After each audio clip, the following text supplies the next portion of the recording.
Welcome everybody to Ein Sof Learning. This week's Torah portion is Devarim.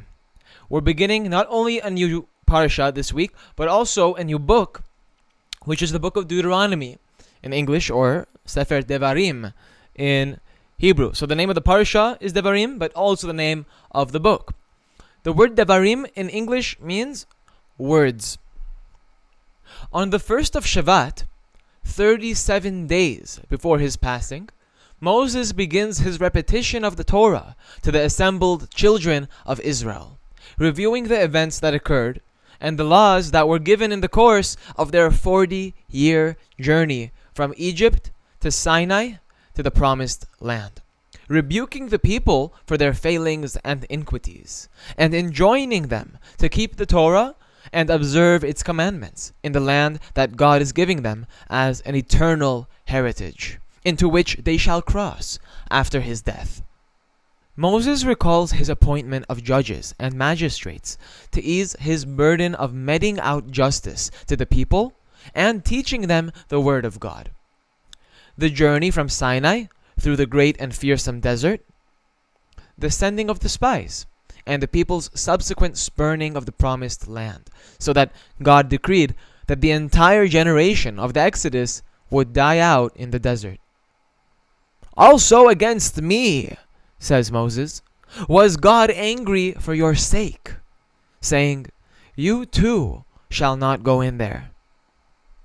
Moses also recounts some more recent events: the refusal of the nations of Moab and Ammon to allow the Israelites to pass through their countries, the wars against the Amorite kings, Sichon and Og, and the settlement of their lands by the tribes of Reuven and Gad, and part of the tribe of Menashe, and Moses' message to his successor, Joshua, who will take the people into the land and lead them in the battles for its conquest. Fear them not, for the Lord your God, he shall fight for you. So that's what happens in this week's Parsha in a nutshell. As always, a big thank you to OpenAI for those artificially generated images on the Parsha. And a big thank you to Chabad.org for that summary. Now I want to take us to Sefer Pituchei Chotam, written by Rabbi Yaakov Abu Chatzera on Parashat Devarim. And we're specifically looking at two verses, at least in this class, that we're going to be expounding upon them in a hidden manner, because we know that there are two levels of understanding the Torah. There's the revealed, and then there's the hidden. The revealed is the pshat, the simple level of understanding, while the concealed, the hidden levels, are the secrets, what we call sod haTorah, the secrets of the Torah. So without further ado, let's read the first couple verses from this week's Parsha, and then move over to the commentary. Ela hadvarim asher diber Moshe. These are the words which Moses spoke. El kol Yisrael be'ever hayarden. To all Israel on that side of the Jordan. Bamidbar, in the desert. Ba'arava, in the plain. Mol Suf, opposite the Red Sea. Bein Paran uvein Tofel, veLavan, veChaserot, veDi Zahav. Between Paran and Tofel and Lavan, and Hazeroth and Di Zahav. Achad Asar Yom Mechorev Derech Har Seir. It's 11 days journey from Horeb by way of Mount Seir, ad Kadesh Barnea, until Kadesh Barnea. That's the couple verses that we're going to be focusing on in this class. Rabbi Abu Chatzera begins his commentary. Yesh lefaresh hapesukim ha'ele al derech nistar. It's possible to explain these verses through the concealed level of understanding the Torah, what we call nistar. Uvazeh yitoratz gam ken achad asar yom mechorev hakatuv acharei zeh. By this, it will also clarify the 11 days from Horeb that are written after this. Meaning, Rabbi Abu Chatzera is identifying a difficulty. He says, Delichora, Hu kadavar bifnei atzmo. If you read verse number 2, it seems like it's a totally independent subject, its own thing, compared to verse number 1. It says kadavar bifnei atzmo. It's like its own thing. Why is verse number 2 talking about how there are 11 days from Choreb, while verse number 1 was simply in the middle of explaining something that really didn't have to do with that particular subject? That's the question Rabbi Abuchatzera is posing. What's one got to do with the other? Ve'ein lo shayachut im ma shelemala mimenu. It has nothing to do with what's written above it. However, all this will be understood by first explaining the matter of the 7 kings who died. We have to first understand some concept before we are able to understand this concept. First, we have to go and understand what is it with these 7 kings. The 7 kings of Edom, they ruled in the land of Edom. They're mentioned in the Parasha of Vayishlach. If you go to Genesis chapter 36, verse 31, it's written, "These are the kings who reigned in the land of Edom." And afterwards it names 7 kings who ruled and died in the land of Edom. Now, these 7 kings are very important Kabbalistically because they represent the 7 Sefirot, 7 lower Sefirot of the world of Atzilut. Now, let's jump into this introduction so we can understand what Rabbi Abuchatzera wants to tell us. In Kabbalistic teachings, there's a story that explains how the world and everything that's inside the world came to be. Of course, you want to say science, Big Bang. Okay, but what caused the Big Bang? We're dealing with metaphysics here. So according to this tradition, before the world as we know it was created, there were higher realities, higher spiritual worlds. One of which is called Olam Atzilut, the world of emanation. That's the world level, the spiritual realm that's directly above our creation. Right? So this realm of Olam Atzilut, above us, consists of 10 dimensions. 10 levels of consciousness. 10 Sefirot. That's what they are. You've ever seen that diagram of right behind me, you can see it. Those 10 circles with lines in between all of them. So those are the 10 dimensions that we're discussing here. Those are the 10 dimensions of the world of Atzilut. Imagine that this is referring to Olam Atzilut. Because in reality, there's 10 dimensions in every world. So you can use that graph behind me as a map to understand which dimension you're in. It's a very deep and Kabbalistic thing. But just right now we're talking about the world of Atzilut, which is the spiritual realm right above our creation. Know that inside of that spiritual world, there are also 10 Sefirot. And this realm consists of 10 dimensions known as Sefirot, which are like channels for spiritual light and energy. Sefirot, dimensions, levels, they are a way to trickle the light from the upper realms down to the lower realms. It has to go through a process of contraction before it's able to be perceived in the lower realms. The lower realms need this light more than anyone else because lower on this map, the lower you are, that means that the further you are from the light. That's what it means to be lower down on the tree of life. Everybody's soul comes from somewhere on the tree of life. Anyways, each Sephirah, each dimension, has 2 aspects. Each of these circles behind me, there are 2 aspects to it. Number 1, lights. Orot, which are the inner soul of the Sefirot. You are made of 2 aspects. You've got the soul and the body. Your soul is called Or, light. But there's another aspect called Kelim Ruchanim, spiritual vessels. So you're made of light and vessel. The spiritual vessels are the gufot. They're the bodies of the Sefirot. This is my body. That's exactly as we're explaining. This is my body. That's the vessel. While the soul is the light. Initially, the vessels of these Sefirot emerged and stood in their place. these Sefirot, these dimensions of Olam Atzilut, they arose and they stood in their place. Now, how did they come to be? That's for a much deeper study in Kabbalah. But just for now, understand that the world of Atzilut, which is the spiritual realm directly above our creation that we live in, consists of 10 dimensions. And initially they emerged and they remained in their place, but afterward the lights emerged and entered into their vessels, ruling in them. First the vessels came. You gotta first build a vessel in order to receive the light.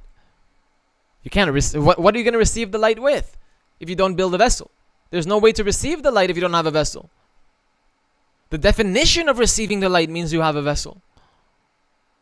So first comes the vessels, which, by the way, the vessels are the ratzon lekabel. It's the desire to receive. That's what a vessel is. It's pure and unfiltered desire to get, to take, receive. That's what a vessel is. What's a cup? A cup is begging to be filled. An empty vessel desires to be fulfilled. Not necessarily in a bad way. What I mean by that is that it's pulling. It's me, take, receive. That's what it means to really receive something. But why are you receiving it? That's what makes it selfish or selfless. But number one, you have to understand that to receive something means that there is a force, there's an attractive pulling force that's drawing the light to enter it. That's what a vessel is.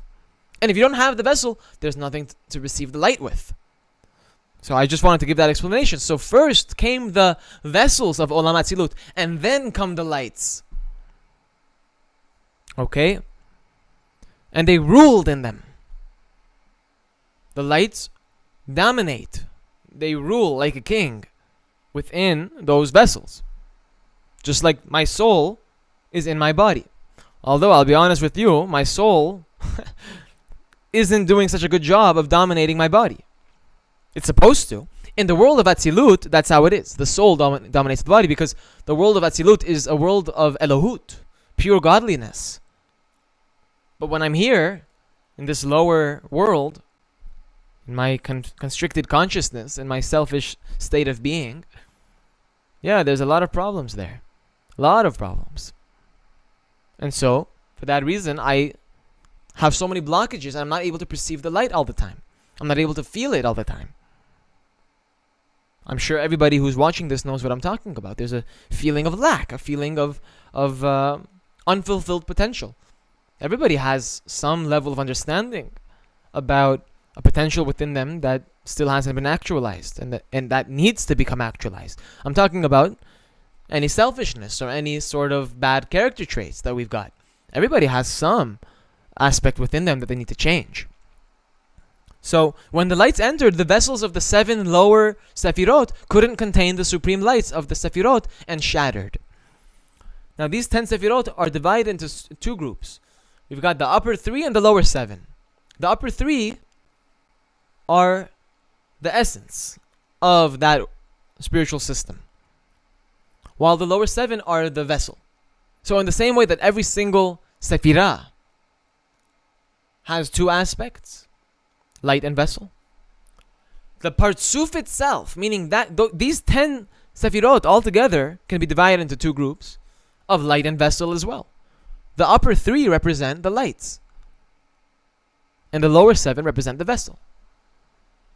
That's why there are 7 days in a week, because this creation that we live in, which consists of 7 days in a week, 7 dimensions, corresponding to the 7 Sefirot, lower Sefirot, are the vessel for the upper 3 being the light that Hashem wants to give us. The light that Hashem wants to give us corresponds to the upper 3 Sefirot on the tree of life, while the vessel that can receive it is the lower 7, which is why the creation is 7 days in a week. All 7 correspond to nature. So the world of nature, which is Bria, Yatzira, Asiya, needs to be elevated, needs to be uplifted. And the way we do that is by constructing the vessel properly, which means using our willpower properly. Because the way you exert your willpower determines what type of a vessel you're building. How do you build a vessel? By exerting willpower. Now, what type of a vessel is it? Separate question. You want to get into the word tov and ra, good and bad,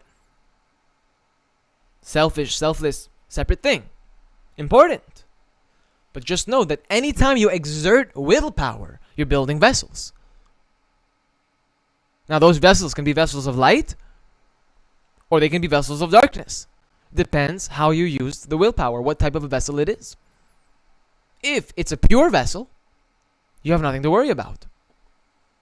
In fact, you have what to be joyful about. If you created pure vessels, which means you exerted your willpower in the derech of Torah, emet, tov, lashpia,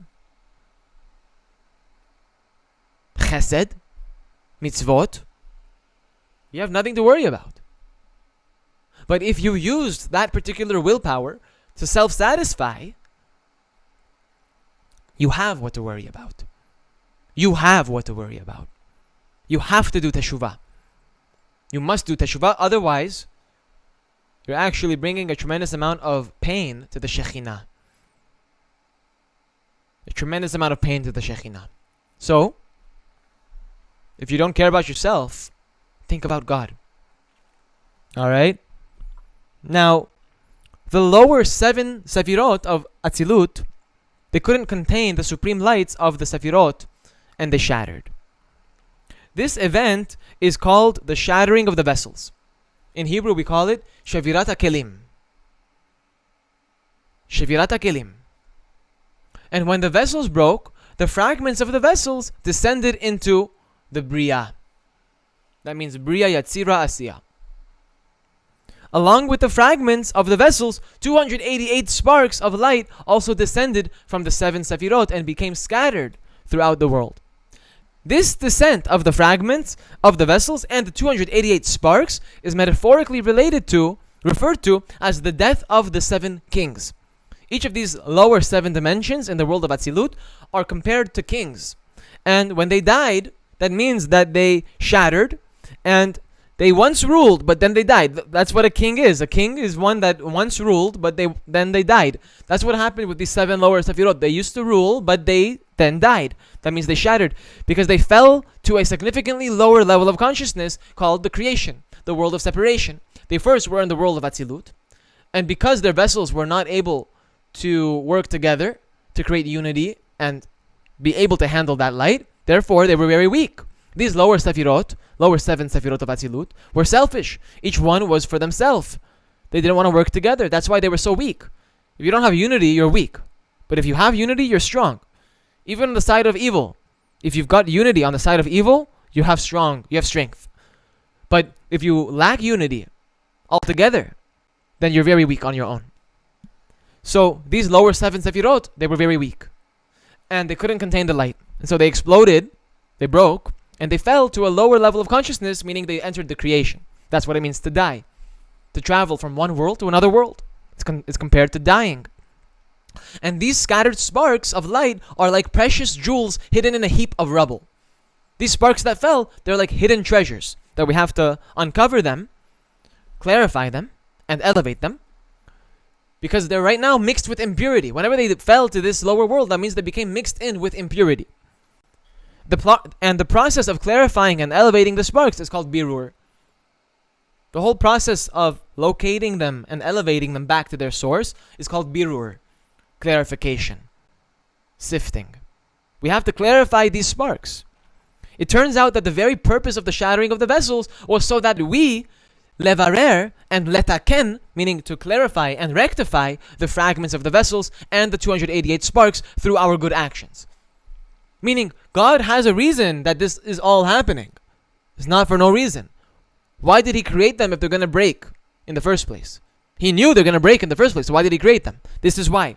Because through us now elevating these sparks, we're creating a new world, and that new world is what we call Olam Haba. So these 7 lower Sefirot were weak, they couldn't contain the lights, so they exploded, and they fell to the lower worlds, which is where we are. And now we have to find those sparks and find those fragments of the vessels and elevate them back to their source, thus creating a new world for ourselves, which is the Olam Haba. That's the whole purpose of the Shevirat HaKelim, the shattering of the vessels, is that we elevate them through our good actions, and we elevate them as Maim Nukvin, feminine waters, to their proper place in Olam Atzilut. And to close off, because this is a lot of information that you need to digest, and I really recommend you redo this. Every day, through doing good actions, we clarify a portion of these sparks from the impurities and lift them back to a higher spiritual state. Every single day has its own portion of clarifications that need to be done. You have to clarify a certain amount of sparks every single day. Through doing what? Through doing good deeds, good actions, gamilut chasadim, mitzvot, Torah study. All of the exertion of your willpower in the path of Torah and mitzvot through the proper kavanah, tefillah, etc., Torah study, that is what it means to elevate these sparks. Because what's a spark? What does it mean? It means you're taking an aspect within yourself that is bad, cleaning it, and revealing the hidden treasure that lies within. That's what it means to do this process of birur, clarification. And the Kabbalists claim that when all the sparks are finally elevated, then the Messiah will come. This is the secret of what our sages said in Yevamot 62a, that the son of David, Mashiach, will not come until all the souls in the body are finished. That means until we elevate and rectify all of these nitzotzot which fell after the Shevirat HaKelim. And that's our duty. There are fragments of vessels and sparks that exist in all three of these worlds, Bria, Yatzira, and Asiya. They fell from Atzilut, the world of godliness, into the world of separation. And we are tasked with using our nefesh, ruach, and neshama, our individual soul, to sift all of these sparks within our own being. Mind, heart, and body. That's what these three levels correspond to. Take the good and leave the bad. Meaning, don't leave the bad inside. I meant extract the bad. Really, it means extract the bad. Similar to how you go to the bathroom, you absorb the good and you get rid of the bad. Same thing it is with spirituality. Keep what works, keep the good parts, and get rid of the bad parts. Tzur mira v'taseh tov. And eventually you learn how to transform the bad into a force for good as well. But that comes much later in the line. First, you got to learn to restrict yourself from engaging in evil, selfishness. Put the tzimtzumim, restrictions. Use your masach properly, etc. V'taseh tov, and do good. That's how you rectify your nefesh. That's what it means to do birur nitzutzim, to clarify these sparks, to create your olam haba. Thank you so much for watching. I hope you enjoyed, and I'll see you in the next video. Hey everybody, thanks for watching that video. I hope you enjoyed it, and if you did, don't be afraid to share this video with your loved ones, as we know that we are trying to reach as many souls as we possibly can with the wisdom of the Torah, specifically its inner dimensions called Kabbalah, which is the mystical secrets that are contained within God's holy Torah. And I invite you to join me on this effort to spreading this wisdom to the four corners of the world so we can prepare for what we've all been waiting for, the final redemption, where Israel will be redeemed along with the righteous Gentiles.